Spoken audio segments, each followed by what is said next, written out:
अध्यात्म विज्ञान, नई दृष्टि, नई खोज। देखिए, सुनिए और समझिए अध्यात्म विज्ञानी पूज्य स्वामी श्री कमलेशानंद जी के निर्देशन में सनातन सत्य का अनुसंधान कर जीवन को प्रकाशित करें।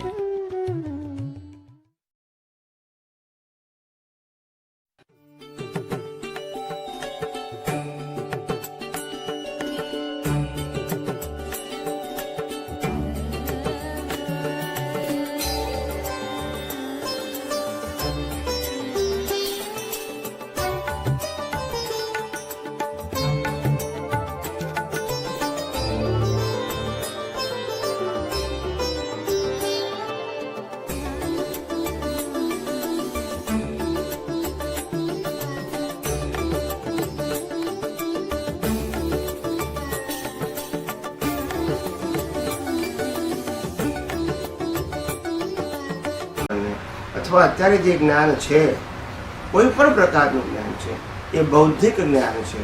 એટલે બૌદ્ધિક સમજણ આપણને પ્રાપ્ત થાય એ જોતાની સાથે.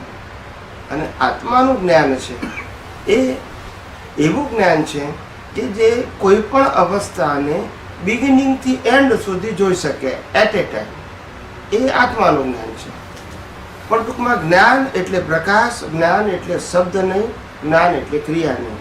અને શબ્દ અને ક્રિયા એ બધું રિલેટિવ સત્ય છે, જેનાથી સંસાર ચાલે છે, પણ જેનાથી આત્માનો અનુભવ ક્યારે થાય નહીં. સમજાયું? કૃષ્ણ ભગવાને કહેલી ગીતા, એનાથી અર્જુનને કેવળ જ્ઞાન થઈ ગયું. આજે એક ગીતા વાંચનારા સાંભળનારા અહીંયા ફરે છે, શબ્દ તેના તે જ. ઘણા બધા પ્રશ્નો પછી ઘણા ખ્યાલ આવ્યો. જ્ઞાન તેનું તે જ. મહાવીરે હજારો લોકોને જ્ઞાન આપ્યું, લાખો લોકોને જ્ઞાન આપ્યું, 24 તીર્થંકરે આપ્યું. દાદા ભગવાને કીધું કે આપણે બધા તીર્થંકરોની સભામાં બેસીને આવ્યા છે.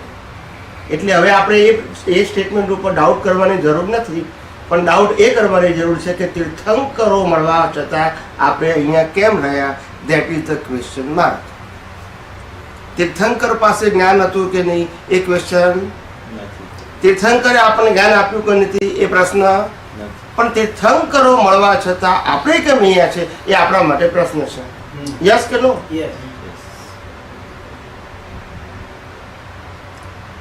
અનાદિકાળથી આ જ પ્રશ્ન પૂછાય છે. માણસ રિલેટિવ સત્યમાં ફસાયો છે, રિલેટિવ અસત્યમાં નહીં, પણ રિલેટિવ સત્યમાં ફસાયો છે. અને આત્મા અને આ જગત ચાલે છે સનાતન સત્યથી. આત્મા પણ સનાતન સત્ય છે, અને આ જગત ચાલે છે સિદ્ધાંત પણ કેવો છે? અને આપણે જાણવું છે રિલેટિવ સત્ય. તો એનાથી સંસાર ચાલે કે સમાપ્ત થાય? અને ચાલ્યા જ કરે છે. કેટલા અવતારોથી ચાલે છે? વાસ્તવિકતા સમજો તો નિવેડો આવે, બાકી નિવેડો આવે નહીં. અનાદિકાળથી આ જ કર્યું છે. આ એક અવતાર નહીં. મને ઘણા બધાએ કીધું, મને કે આ અવતારમાં જ્ઞાની પુરુષ મળ્યા એટલે આપણને જ્ઞાન મળ્યું એટલે આપણે આ અવતારમાં કામ કરી લેવાનું. એમ કામ કાઢી લેવાનું એ તો વાત સાચી છે, એમાં ક્વેશ્ચન માર્ક નથી. પણ કામ કાઢવા માટે સમજણ ક્યાંથી લાવશો? શું કીધું? તીર્થંકરો મળ્યા ત્યારે જ્ઞાન આપ્યું હતું, પણ સમજણ તો મારી ને. હું એમની વાતને કઈ દ્રષ્ટિએ સમજુ? મારી દ્રષ્ટિએ કે એમની દ્રષ્ટિએ?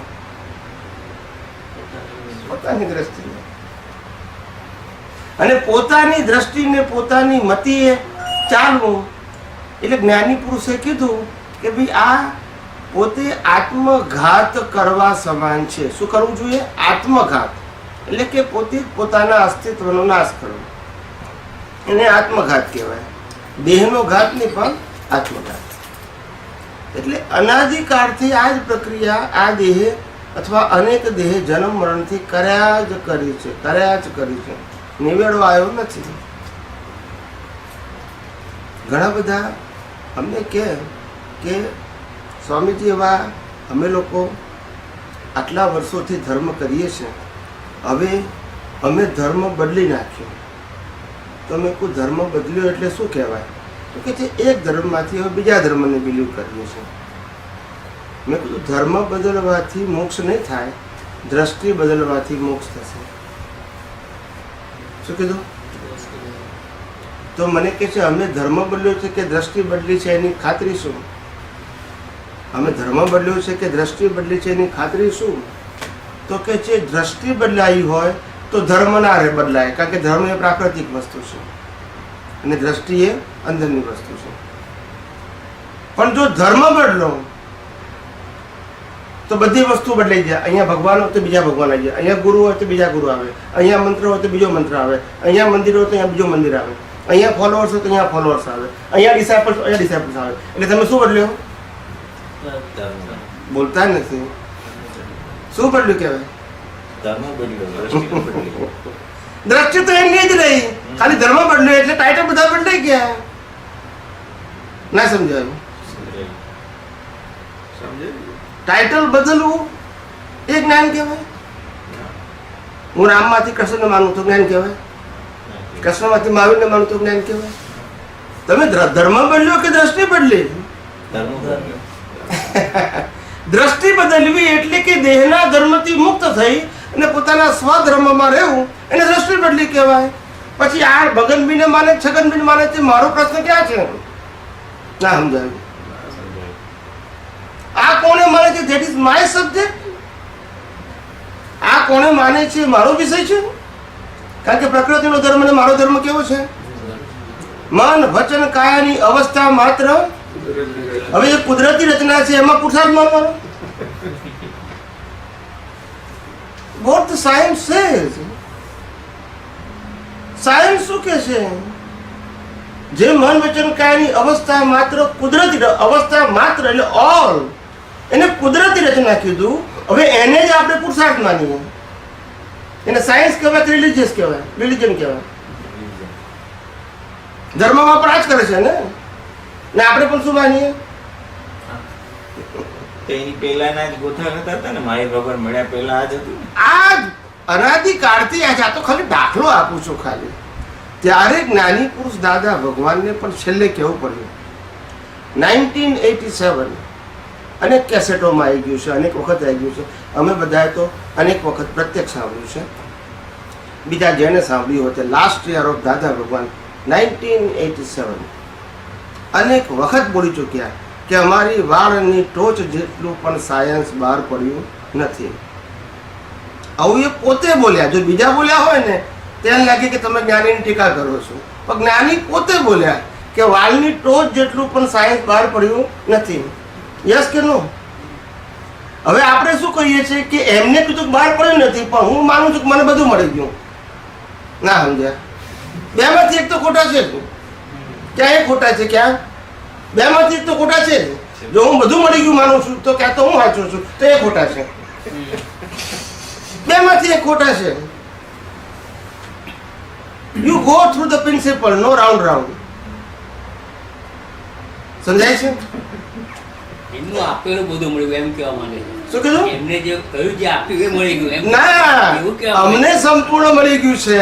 That is the understanding of all Mahatmas. They got it the જ્ઞાન from them. જો મને એમ લાગતું હોય એમને એમ કીધું કે વાળની ટોચ જેટલું બહાર પડ્યું એમાંથી મને કેટલું મળ્યું એ ઇન્ડિવિડ્યુઅલ સબ્જેક્ટ છે, તો મારે બાકીનું ખોલવાનું રહ્યું. That is the question mark. પણ આવો પ્રયત્ન કે વિચારધારા કોઈની છે નહીં, કારણ કે એ ટોચને સંપૂર્ણ માને છે. So they don't require. Am I right or wrong? That's it. અને આવું જ દરેક અવતારમાં બન્યું છે. એવું નહીં કે દાદા ભગવાન શ્રીમંત મહાવીર ભગવાન મળ્યા ત્યારે પણ આ જ દશા હતી, કૃષ્ણ પ્રત્યક્ષ મળ્યા ત્યારે પણ આ હતી, અને રામ પ્રત્યક્ષ મળ્યા ત્યારે પણ આ જ હતી. જેટલા જ્ઞાનીઓ મળ્યા હતા આપણી દશા એની જ રહી, કારણ કે આપણે એમના લેવલ ઓફ અન્ડરસ્ટેન્ડિંગને સમજી ના શક્યા, પણ એમને કહેલી વાતોને ખાલી સાંભળી શક્યા ને આપણી મતિથી ઉપયોગ કરવા માંડ્યા. એ મતિથી ઉપયોગ કરવા માંડ્યા પછી ખબર પડી કે આપણે જે સમજીએ છીએ ના એમાં તો કોન્ટ્રાડિક્શન. પણ તે વખતે આપણે શ્રદ્ધાથી સાંભળ્યું, કોઈ ક્વેશ્ચન માર્ક કર્યા નહીં. એટલે આજે પઝલ એના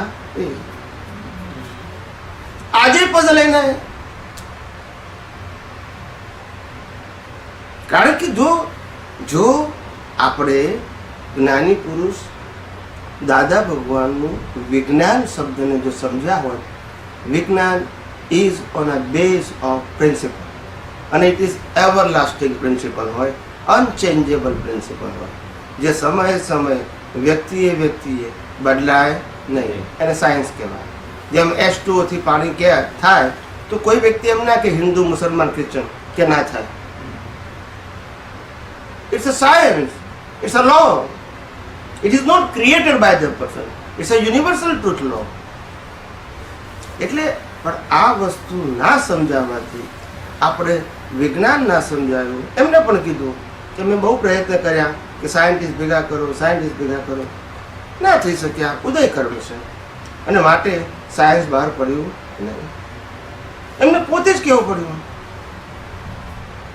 એ પોતે સાયન્ટિસ્ટ હતા, એમાં કોઈ ક્વેશ્ચન માર્ક નથી, પણ સાયન્સ બહાર નથી પડ્યું, that is a question mark. હવે આપણો પ્રશ્ન આવે છે, એ કહે છે બહાર પડ્યું નથી, આપણી ફરજ શું છે?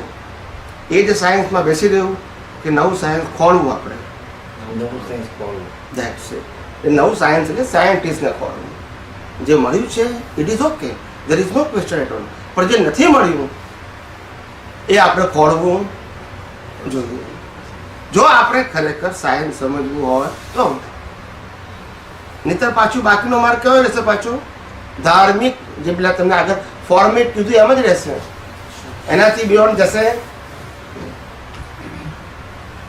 સમજાયું કે નહીં? અને આવો જ અનાદિકાળથી આ જગતમાં ચાલ્યા જ કરે છે. મને ઘણા બધા લોકો કે સ્વામીજી તમે આ સત્સંગ કરો છો અને very few people are coming in your સત્સંગ, તો તમને એવું નથી થતું કે હું આ પ્રયત્ન કરું છું પણ મને સફળતા મળતી નથી?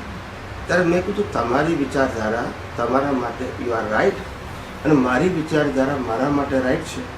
તમારી વિચારધારા તમે મને કહી દીધી. મારી વિચારધારા એ છે કે રામ એકલા હતા, કોઈ પામ્યું નથી. રામે ક્યારે 5 માણસ આગળ પ્રવચન નથી કર્યું. કૃષ્ણ ભગવાન એકલા હતા, કૃષ્ણ ભગવાને ક્યારે 25 માણસ આગળ પ્રવચન નથી કર્યું, જીવતા આખી લાઈફમાં. So that is not my subject, who is coming or not, એ લોકોનું વ્યવસ્થિત છે. that is not my વ્યવસ્થિત. my intention is very clear.